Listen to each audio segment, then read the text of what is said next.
বাংলাদেশে হিন্দু অত্যাচার প্রভু চিন্ময় কৃষ্ণ দাস সহ সমস্ত সন্ন্যাসীদের নিঃশর্ত মুক্তির দাবিতে এবং পশ্চিমবঙ্গে হিন্দু মন্দিরে হামলার প্রতিবাদে কাঁথিতে সনাতনীদের প্রতিবাদ মিছিলে অংশগ্রহণ করেন শুভেন্দু অধিকারী। সাংবাদিকদের মুখোমুখি হয়ে বিরোধী দলনেতা বলেন, তৃণমূল কংগ্রেসের শেষ আশ্রয়স্থল মাদ্রাসা বোম ফেলছে ওরা, এফআইআর করব। বাংলার মুখ্যমন্ত্রী বলে থাকেন ধর্ম যার যার, উৎসব সবার। আমি বলছি ধর্ম যার যার, ধর্ম রক্ষা করার দায়িত্ব তার তার। আমাদের মুখ্যমন্ত্রী বলেন ধর্ম যার যার, উৎসব সবার।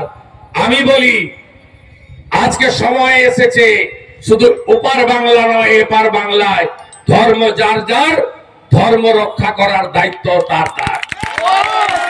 আমাকে সাংবাদিক বন্ধুরা জিজ্ঞেস করছিল আপনার রাজনৈতিক প্রতিদ্বন্দ্বীরা এই কথা বলছে, যদিও এই মিছিল রাজনৈতিক মিছিল নয়, হিন্দুদের মিছিল।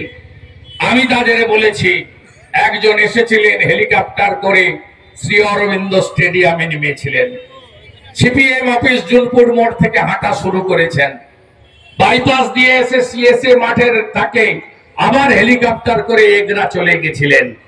এই শহরে তিনি হেঁটেছিলেন আর বলেছিলেন যে এই শহরকে অধিকারী মুক্ত করতে হবে, আর আপনারা পিসি মুক্ত করেছেন, তার জন্য প্রণাম জানিয়ে আমার কথা শেষ করলাম। জয় জয় শ্রীরাম। তৃণমূলের শেষ আশ্রয়স্থল মাদ্রাসা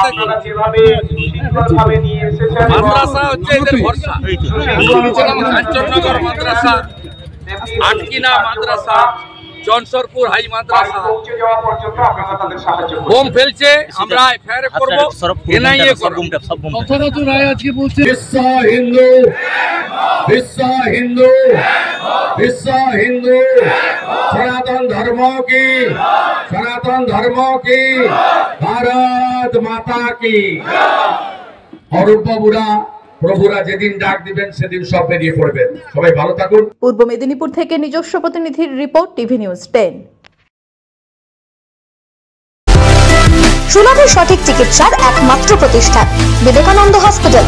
24 ঘন্টা emergency service, blood bank, trauma care. আপনাদের সেবায় আমরা তৎপর। গুণমান ও পরিষেবায় দুর্গাপুর বিধাননগরের ডক্টর জাকির হোসেন এভিনিউর বিবেকানন্দ হসপিটাল। শিল্পাঞ্চলের মানুষের মন জয়।